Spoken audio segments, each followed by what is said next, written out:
All these MAGA cheerleaders need to wake up and realize that Trump and Musk are paving the way for a massive increase in the number of veterans who die by their own hands.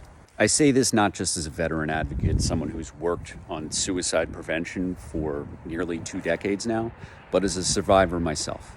I spent the year of 2005 in Sadr City, Baghdad, witnessing some of the worst of humanity.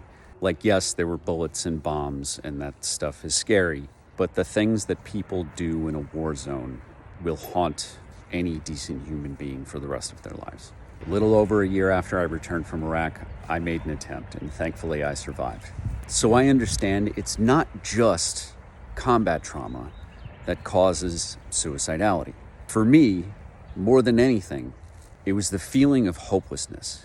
It was the feeling that everything that I had worked for had been torn away, and that I had no stability. PTSD is not unique to combat. Traumatic events can take many forms. And a lot of veterans, in seeking out stability, have decided that they're going to continue serving their country, not in uniform, but working for the federal government. In fact, 1/3 of all federal employees are veterans. And Trump and Musk are doing everything that they can to make those veterans unemployed. This chainsaw approach to dismantling the federal government is going to have real casualties. And I'm not talking about jobs and positions. I'm talking about human lives. So the victims of Trump, Musk, and the Doggy Boys' policies of slash and burn across the government includes all of the American people who will, over the next few years, see disruptions in earned benefits and necessary services.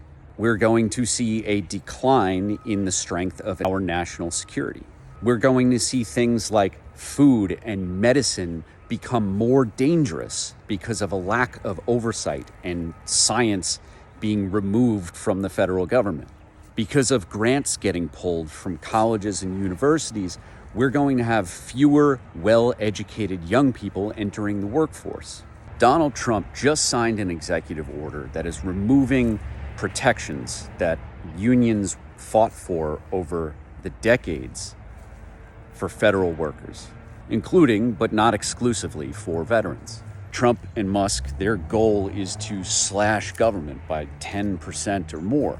So we're talking about 200,000 Americans suddenly becoming unemployed as our economy grows worse, with inflation spiking because of things like stupid trade wars.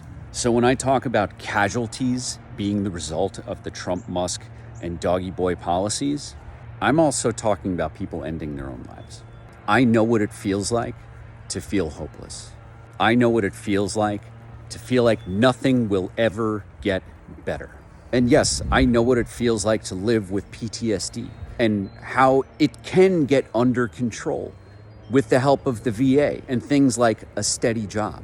But as Donald Trump, Elon Musk, and the Doggy Boys dismantle the VA, fire federal workers, and force veterans out of their homes, their healthcare systems, and their jobs, we are going to see more veterans dying by suicide. We're watching in real time how the VA's mission is going from caring for patients to delay, deny, and hope that they die. You know why? Because billionaires will have to pay fewer taxes if they bury veterans instead of take care of them. And now I know that MAGA is going to hop into my comments and say that, oh, just because you served your country doesn't mean that you're entitled to a job. Yeah, I know that. But like you have a First Amendment right to say stupid shit, it doesn't mean that you should. So shut the fuck up.